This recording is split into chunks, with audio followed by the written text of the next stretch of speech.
அஸ்ஸலாமு அலைக்கும் வரஹ்மத்துல்லாஹி வபரகாத். அன்பார்ந்த சகோதரர்களே, இறுதி நபித்துவம் பற்றி அல் குர்ஆன் நமக்கு சொல்கின்ற சில செய்திகளை நாம் பார்த்து வருகிறோம். அல்லாஹு தஆலா குர்ஆனிலே சொல்கிற போது, "மா கான முஹம்மது நபா அஹதி மிர் ரிஜாலிக்கும் வலாக்கின் ரசூல் அல்லாஹி வ ஹாத்தமன் நபியி" என்று சொல்கிறார். அப்ப இறை தூதர் நபி ஸல்லல்லாஹு அலைஹி வஸல்லம் அவர்கள்தான் நபிமார்களின் இறுதியானவர், ஹாத்தமன் நபியீன் என்று குர்ஆனில் அல்லாஹு தஆலா சொல்கிறார். நாம் இந்த வசனத்தை பார்க்கிற போது நமக்கு தெளிவாக தெரிகிறது, நபிமார்கள் அல்லாஹு தஆலா அனுப்பி வைத்திருக்கிறான். அந்த நபிமார்களுடைய வரிசையில இறுதியாக நபி முஹம்மது ஸல்லல்லாஹு அலைஹி வஸல்லம் அவர்களை அனுப்பி வைத்திருக்கிறான் என்று இந்த வசனம் சொல்கிறது என்று அது வாசித்த உடனே நமக்கு புரிந்து கொள்ளக்கூடிய அளவுக்கு மிக தெளிவாக இருக்கிறது. அப்ப சில நேரம் இதை மறுக்கக்கூடியவர்கள் உலகத்தில் இருக்கிறார்கள், மறுப்பார்கள். வேறு வேறு அர்த்தங்கள் சொல்லுவார்கள். ஹத்தம் என்று சொன்னால் வேறு அர்த்தம் இருக்குது. அதாவது சிறப்புக்குரிய ஒருவர். ஹாத்தமுன் நபீன் என்றால் நபிமார்கள் இறுதியானவர் அல்ல, அவர் சிறப்புக்குரியவர் என்ற ஒரு கருத்தை அவர்கள் சொல்லக்கூடும். ஆனால் இதற்காக அவர்கள் எத்தனை உதாரணங்களை பயன்படுத்தினாலும், எத்தனை வாக்கியங்களை கொடுத்தாலும் அதுக்கு நமக்கு பிரச்சனை கிடையாது. ஏன்னா இப்போ ஒரு மனிதனுடைய குடும்பத்தை எடுத்துக்கொண்டா அவனுக்கு இறுதி பிள்ளை என்பதற்கும் அவர்கள் அந்த ஹாத்தம் என்ற வார்த்தையை பயன்படுத்துவார்கள். அவர்தான் பிள்ளைகள் இறுதியானவர் என்ற செய்தி சொன்னது. அதோட அர்த்தம் என்னென்னா, பிள்ளையில் ஒரு சிறப்பானவர் என்ற அர்த்தம். நம்ம ஆட்சியாளர் இறுதியானவர் என்று இந்த ஹாத்தம் என்று சொல்லி வந்தால், எனவே அந்த ஆட்சியாளர் ஒரு சிறப்பானவர் என்ற அடிப்படையில் தான் நாம் அதை எடுக்க வேண்டுமே தவிர, இவருக்கு பின்னால் ஒரு ஆட்சியாளர் வரமாட்டார் என்று அதுக்கு கருத்து வைக்கக்கூடாது. இவருக்கு பின்னால் வேறு பிள்ளைகள் வரமாட்டாங்க என்று கருத்து வைக்கக்கூடாது என்று ஏதோ ஒரு வகையில் லாஜிக்ல பேசுறது போல சொல்லுவார்கள். ஆனால் அது உண்மையில அர்த்தமுள்ள வாதமே கிடையாது. யோசித்தால் அது விலகும் பிழையான வாதம் என்று. நாம் அந்த வாதத்துக்குள் போக தேவையில்லை. நாம் என்ன புரிந்து கொள்ள வேண்டும் என்று சொன்னால், அல்லாஹு தஆலா இந்த குர்ஆனை அரபு மொழி லிசான் அரபியின் முபீன் என்று சொல்கிறார். தெளிவான அரபு மொழியில் இந்த குர்ஆனை நாம் இறக்கி வைத்தோம் என்கிறார். இந்த வசனம் யாருக்கு இறங்கியது? அரபு மொழி மிக தெளிவாக பேசக்கூடிய அந்த சமூக மக்கள் தான் இறங்கியது. அந்த சமூகம் இந்த ஹாத்தமுன் நபீன் என்ற வார்த்தையை எப்படி புரிந்து கொண்டது என்பது மட்டும்தான் நமக்கு தேவை. மற்றவர்கள் சொல்லுகிற உதாரணங்கள், அது கொடுக்கக்கூடிய வியாக்கியானங்கள் நமக்கு தேவை கிடையாது. ஏன்னா குர்ஆன் நபி ஸல்லல்லாஹு அலைஹி வஸல்லம் அவர்களுக்கு தானே இறங்கியது. அவங்க தான் அது ஹாத்தமுன் நபீனுக்கு விளக்கம் சொன்னார்கள். அவங்க சொன்ன விளக்கத்தை தான் அந்த அரபு சமுதாயமும் புரிந்து கொண்டது.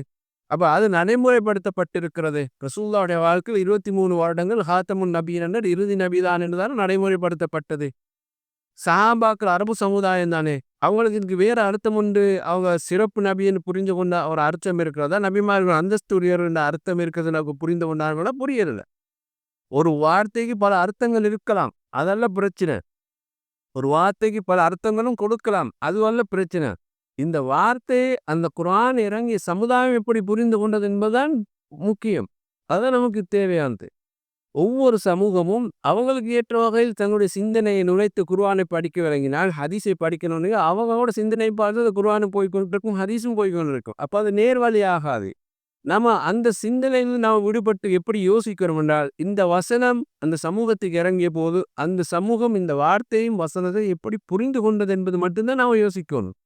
அந்த இடத்துக்கு எப்படி வார்த்தைகள் வசனத்துக்கான விளக்கங்கள் வைக்கப்பட்டது என்பது மட்டும்தான் நாம் புரிந்து கொள்ள வேண்டும். அப்ப ஹாத்தமுன் நபியினுக்கு ரசூல் ஸல்லல்லாஹு அலைஹி வஸல்லம் கொடுத்த விளக்கத்தையும் சஹாபாக்கள் எடுத்த விளக்கத்தை நாம் புரிந்து கொண்டால் அது மட்டும்தான் நமக்கு ஹிதாயத். நம்ம இதுக்கு அப்பா வேறொருத்தண்ட கருத்துக்கு போக தேவையில்லை. எங்க ரசூலுல்லாஹ்வோட வஃபாத்துக்கு பின்னால் உருவான எல்லா கூட்டங்களும் அவர் தான் நாங்கள் வழிகட்ட கூட்டங்கிறோமே. ஒவ்வொருத்தரும் அவங்க நினைச்ச மாதிரி தான் இந்த அரபு வார்த்தைகளுக்கு, வசனங்களுக்கு, ஹதீஸ்களுக்கு விளக்கம் சொல்லி போனாங்க. அதனால தான் அவங்க வழிகட்டு போனாங்க. யாருமே ரசூலுல்லாஹ் கொடுத்த விளக்கத்தோட நிக்கல. அந்த சஹாபாக்கள் புரிந்த விளக்கத்தோட நிக்கல. அதனால அவங்க வழிகட்டு போனாங்க. அல்லாஹ்வுடைய ரசூல் நமக்கு தெளிவாக ஒரு வழிகாட்டல் தந்து விட்டு போயிட்டார்கள். ஹாத்தமுன் நபீன் என்றால் என்ன? எனக்கு பின்னால் நபி இல்லை என்ற விளக்கத்தை தான் சொன்னார். எனக்கு பின்னால் சிறப்பு நபி இல்லைன்னு ரசூல் சொல்லல. எனக்கு பின்னால் அந்தஸ்துல கூடிய ஒரு நபி இல்லைன்னு சொல்லல. அவங்க சொன்னது என்ன மூலமாக அல்லாஹ் தஆலா அந்த நபித்துவத்தை முடிச்சு வச்சுட்டான். இதுக்கு பிறகு நபி வரமாட்டார். இது குர்ஆன் வராது, இதற்கு பிறகு வஹி வராது, இதுக்கு பிறகு இறை தூதர் வரமாட்டார். அப்ப இறை தூதருடைய வரிசையிலே இறுதியாக அல்லாஹ் தஆலா நபி முஹம்மது ஸல்லல்லாஹு அலைஹி வஸல்லம் அவர்கள் தேர்ந்தெடுத்தார் என்பதுதான் இந்த வசனத்துடைய அர்த்தம். ஒவ்வொரு நபிக்கும் ஒவ்வொரு வகையான சிறப்புகள் அல்லாஹ் கொடுத்திருக்கிறான். குர்ஆன் அல்லாஹ் சொல்கிறார், தில்க ருசுல் ஃபல்லல்னா பஅதுஹும் அலா பஅத். இறை தூதர்களை அனுப்பி வைத்திருக்கிறோம், சிலருக்கு சிலரை விட சிறப்பு அந்தஸ்துகளை கொடுத்திருக்கிறோம். அவர் அந்த ஒவ்வொரு இப்ப ஈசா நபிக்கு கொடுத்த அந்தஸ்து வேறு, தாவூத் அலைஹிஸ்ஸலாத்துக்கு கொடுத்த அந்தஸ்து வேறு, சிறப்பு வேறு. சுலைமான் நபிக்கு கொடுத்த சிறப்புகள் வேறு. இப்ராஹிம் நபிக்கு கொடுத்த சிறப்புகள் வேறு. மூசா நபிக்கு கொடுத்த சிறப்புகள் வேறு. முகமது நபி ஸல்லல்லாஹு அலைஹி வஸல்லம் கொடுத்த சிறப்புகள் வேறு. அப்ப நபிமார்கள் அல்லாஹ் ஒவ்வொரு சிறப்போட கொடுத்து கொடுத்து அவங்க நபியாக அனுப்பி முடிச்சுட்டான். எல்லா சிறப்புகளுக்கும் உரியவராக ரஹ்மத்துல் லில் ஆலமீனாக நபி அல்லாஹ் தெரிவு செய்து அவர் மூலமாக ஹாத்தமுன் நபி நபிமார்கள் வருகை அப்படி அல்லாஹ் முத்திரை குத்தி விட்டார். எங்கேயாவது ஒரு இடத்துல அல்லாஹ் நிப்பாட்ட நினைத்தான், அது ரசூலுல்லாஹ் மூலமாக நிப்பாட்டி விட்டார். எனவேதான் குர்ஆன் என்பது அது அகிலத்தாருக்குரிய ஒரு வேதமாக அல்லாஹ் இறக்கினார்.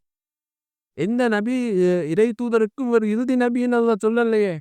முகமது நபிக்கு முன்னால வந்தவர் யாருக்கும் இந்த ஹாத்தமுன் நபி இந்த வார்த்தையில யூஸ் பண்ணல, பயன்படுத்தல.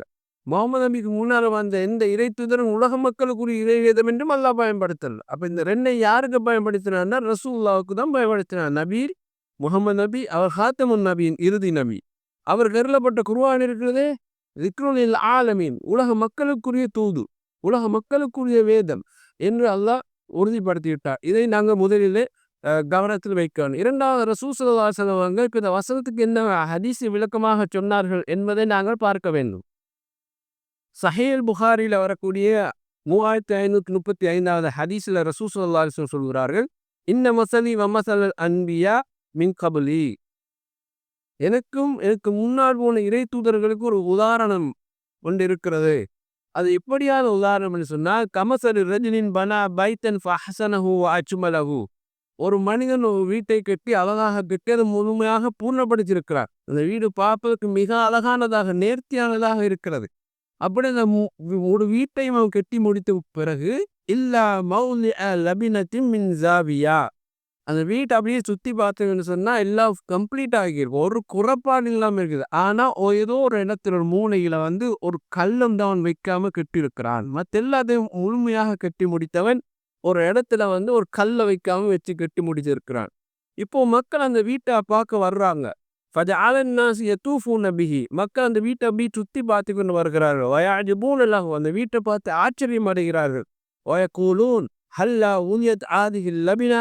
எவ்வளவு அழகான வீடு, எப்படியோ ஆச்சரியமான ஒரு வீட்டை மனுஷன் கட்டிட்டு கடைசியில் ஒரு கல்லை வைக்காம விட்டுட்டானே அப்படின்னு மக்கள் சொல்லுகிறார்கள். அந்த கல்லை வச்சிருந்த இந்த பில்டிங், இந்த வீடு அப்படியே கம்ப்ளீட்டாக இருக்குமே என்று மனிதர்கள் சொல்லுகிறார்கள் என்று ரசூல் ஸல்லல்லாஹு அலைஹி வஸல்லம் சொல்லுகிறார்கள். அந்த செய்தி என்னத்துக்கு சொன்னாங்கன்னா, நபிமார்களுடைய வருகை இதே போலதான். அப்படியே அல்லாஹ் உலகத்தில் நபிமார்களை வர வச்சுட்டு ஒரு இடத்துல அவன் என்ன அனுப்பி வச்சு அது வரைக்கும் அந்த இடம் கம்ப்ளீட் ஆகல. அதை இந்த வீட்டை ரசூலுல்லாஹ் அடையாளப்படுத்தி உதாரணப்படுத்தி சொல்லிட்டு சொல்கிறார்கள், ஃபஅனா லபினா வ அனா ஹாத்தமுன் நபியீன். அந்த மக்கள் சொல்லுகிறார்கள், இந்த இடத்துல ஒரு கல் இருந்தால் நல்ல அதோட கம்ப்ளீட் ஆகும் என்றார்களே, முழுமையாகும் என்றார்களே, அந்த கல் நான் தான் என்று ரசூல் ஸல்லல்லாஹு அலைஹி வஸல்லம் சொன்னாங்க. அந்த முழு வீட்டையும் அடைக்கக்கூடிய இறுதி கல்லாக நானாக இருந்து கொண்டிருக்கிறேன். அப்ப நபிமார்கள் வந்த வருகையில இறுதி நபியாக நான் இருக்கிறேன். அந்த ஒரு கல்லாக ரசூலுல்லாஹ் தன்னை உதாரணப்படுத்தி சொல்றான். அந்த வீட்டுக்கு அந்த கல் அடைச்ச வீடு கம்ப்ளீட் தானே, அது மாதிரி அல்லாஹ் என்னை அனுப்பி வைத்திருக்கிறார். என் மூலமாக அல்லாஹ்வுக்கு அது நபித்துவத்தை அப்படியே முழுமைப்படுத்தி விட்டார் என்று அதை சொல்லிட்டு மறுபடி ரசூலுல்லாஹ் சொல்றார், வ அனா ஹாத்தமுன் நபியீன், நான் தான் நபிமார்களுடைய இறுதியாக இருக்கிறேன், இறுதி நபியாக இருக்கிறேன் என்ற செய்தியை ரசூல் ஸல்லல்லாஹு அலைஹி வஸல்லம் சொல்கிறார்கள். இது புகாரில் பதிவாகிறது. அப்ப ஹத்தம் என்று பொதுவாக அரபுல எடுத்துக்கொண்டாலும் கூட அல்லாஹ் ரப்புல் ஆலமீன் சொல்கிறான், ஒன்றை நாங்கள் முடிவு பண்றதுக்கு சொல்லுங்க ஹத்தம். ஹத்தம் அல்லாஹு அலா குலூபிஹிம் வ அலா சம்இஹிம். அவர்களுடைய உள்ளங்களிலும் பார்வைகளிலும் செவிப்புகளிலும் அல்லாஹு தஆலா ஹத்தம் பண்ணி விட்டான். ஹத்தம் என்று சொன்னா முத்திரை குத்தி விட்டான். இனி அவங்களுக்கு எதுவும் பார்த்தாலும் நேர்வழி கிடைக்காது, எதை காதால் கேட்டாலும் நேர்வழி கிடைக்காது, எதை சிந்தித்தாலும் அவனோட உள்ளத்தால் நேர்வழியை பெற முடியாது. அது ஹத்தமாக்கப்பட்டு முடிவுக்கு அரபுல இந்த வார்த்தை ஹத்தம் என்ற வார்த்தை அல்லாஹ் தஆலா குர்ஆனை பயன்படுத்துகிறான். இதுக்கு பின்னால ஒண்ணுமே அவனுக்கு கிடைக்க போறதில்லை. அதே வார்த்தை அல்லாஹ் தஆலா எங்கே சொல்கிறான், ரசூல் ஸல்லல்லாஹு அலைஹி வஸல்லம் சொல்கிறார்கள், அல்லாஹ் சொல்றான் ஹாத்தமுன் நபியீன், நபிமார்களே இறுதியாக இவர் தான், அது இவரோடு பிறகு இனி ஒன்று வராது.